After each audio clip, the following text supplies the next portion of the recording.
दोस्तों, आज की कहानी है शैतान की सूरत नाना चमत्कारी की खौफनाक कहानी।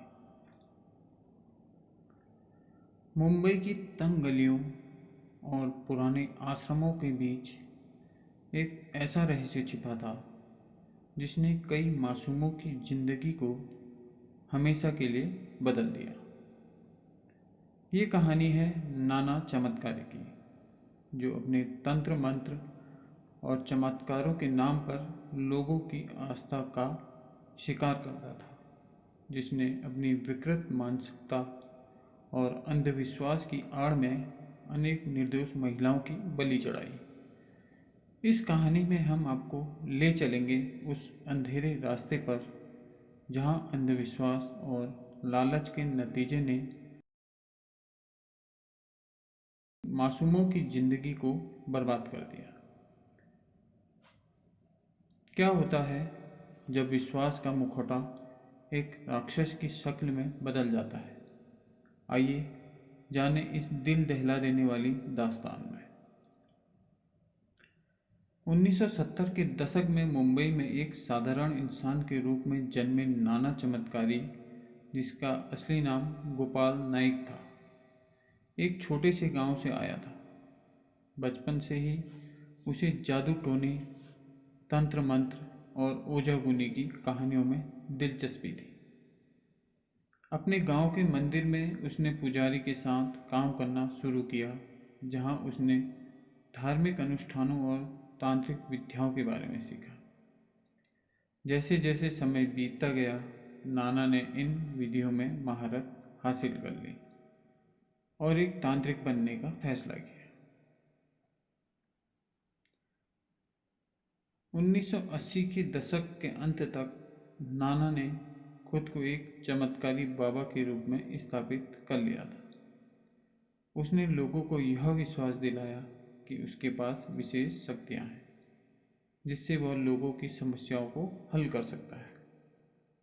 उसने बांद्रा के एक इलाके में अपना आश्रम स्थापित किया और वहाँ पर रोज हवन, पूजा और तांत्रिक अनुष्ठान करने लगा।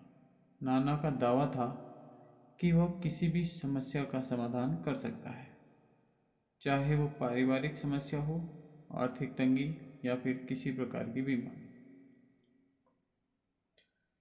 लोगों का विश्वास और महिलाओं का आकर्षण। नाना के आश्रम में आने वाली ज़्यादातर महिलाएं थीं।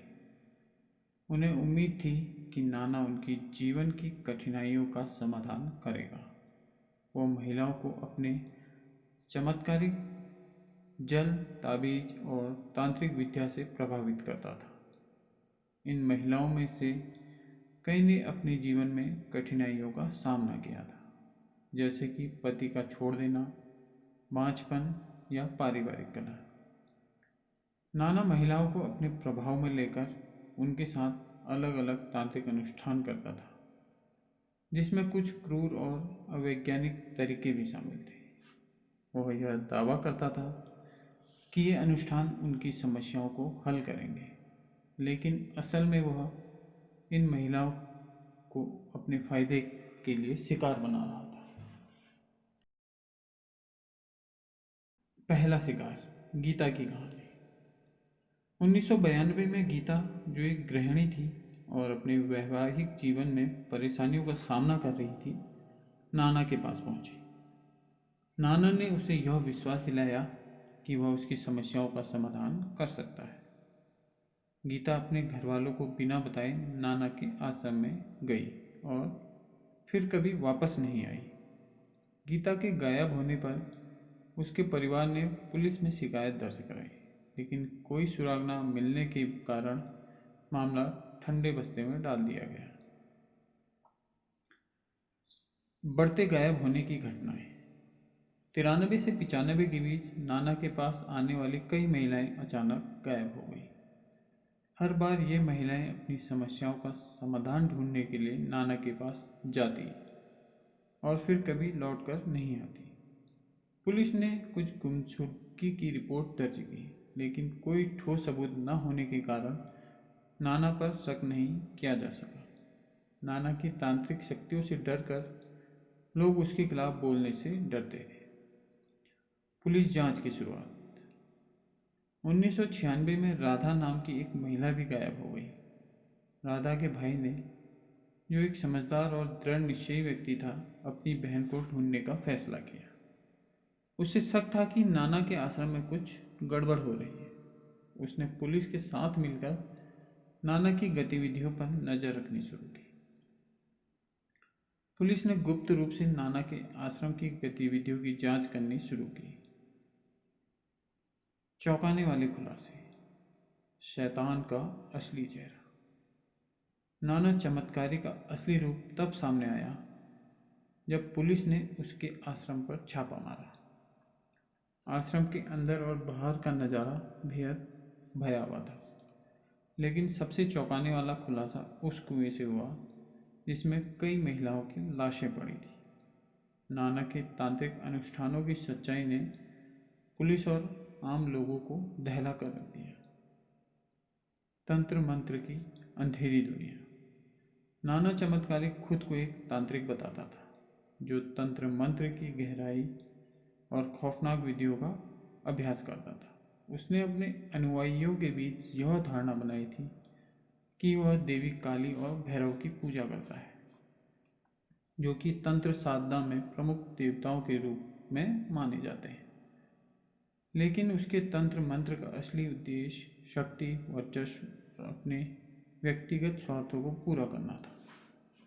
नाना का मानना था कि देवी काली और भैरव की कृपा पाने के लिए बलि देना अनिवार्य है।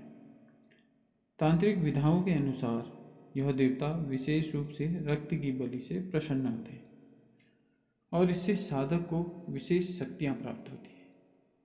नाना ने अपने अनुयायियों को यह विश्वास दिलाया कि वह इन बलियों के जरिए उन्हें भी चमत्कारी शक्तियां प्रदान कर सकता है और उनकी सारी समस्याओं का समाधान कर सकता है। बलि का दिन और उसकी प्रक्रिया। नाना ने हर अमावस्या की रात को बलि देने का अपना एक पैटर्न बना लिया था। अमावस्या को तंत्र साधना के लिए अत्यंत महत्वपूर्ण माना जाता है, क्योंकि यह रात तांत्रिक साधना के लिए सबसे शक्तिशाली मानी जाती है। उस रात को अंधेरे और रहस्यमयी ताकतों का प्रभुत्व रहता है और नाना इस समय का उपयोग अपनी साधना को और मजबूत बनाने के लिए करता था। बलि की प्रक्रिया। नाना चमत्कारी अपनी साधना की शुरुआत अमावस्या की रात से कुछ दिन पहले ही करता था। वह अपने आश्रम में पूजा स्थल पर काली और भैरव की मूर्तियों के सामने विशेष अनुष्ठान करता था। वह इन अनुष्ठानों के दौरान खुद को देवी देवताओं का भक्त और उनकी शक्ति का माध्यम बताता था। नाना ने अपने अनुयायियों को यह विश्वास दिलाया था कि वह इन शक्तियों को नियंत्रित कर सकता है। बलि के लिए चुने जाना। नाना उन महिलाओं को अपने शिकार के रूप में चुनता था जो जीवन में बेहद परेशान और दुखी थी। वह इन महिलाओं को आश्वासन देता कि उसकी साधना और तंत्र मंत्र उनके सभी दुखों का निवारण करेंगे। चुनी हुई महिलाओं को रात के समय विशेष अनुष्ठान के लिए बुलाया जाता। नाना उन्हें विश्वास दिलाता कि इस अनुष्ठान के बाद उनकी सारी परेशानियां खत्म हो जाएंगी। बलि की रात। अमावस्या की रात को जब चारों ओर घना अंधेरा छाया होता, नाना अपने सबसे खौफनाक और क्रूर तांत्रिक अनुष्ठान को अंजाम देता। उसने अपने आश्रम के गुप्त कमरे को बलि के लिए तैयार कर रखा था। वह इस कमरे में देवी काली की मूर्ति के सामने बैठकर मंत्रोच्चार करता और चुनी हुई महिला को अपने सामने लाकर बिठाता। नाना महिला को तांत्रिक मंत्रों के जरिए भयभीत करता और उसे यह विश्वास दिलाता कि उसकी बलि से देवी काली प्रसन्न होंगी और उसकी आत्मा को मोक्ष मिलेगा। अंतिम क्षण और बलि। नाना काली के नाम पर उस महिला की हत्या कर देता। बलि देने के लिए वह धारदार हथियारों का उपयोग करता था। उसकी हत्या की विधि बेहद क्रूर और हिंसक होती थी। महिला के मरने के बाद वह उसके शरीर से खून निकालकर काली की मूर्ति पर चढ़ाता और फिर लाश को आश्रम के पीछे बने कुएं में फेंक देता। पुलिस का छापा और चौंकाने वाला खुलासा। 1997 में पुलिस ने नाना के आश्रम पर गुप्त सूचना के आधार पर छापा मारा। आश्रम की तलाशी के दौरान पुलिस को गुप्त कमरा मिला जहां बलि दी जाती थी। कमरे में खून के धब्बे, तांत्रिक प्रतीक और बलि के लिए उपयोग किए गए हथियार मिले। जब पुलिस ने कुएं की जांच की तो उन्हें कई महिलाओं की लाशें मिली जो नाना की क्रूरता और तांत्रिक अनुष्ठानों का शिकार बनी थी। पुलिस की जांच में सामने आया कि नाना ने 15 से अधिक महिलाओं की बलि चढ़ाई थी।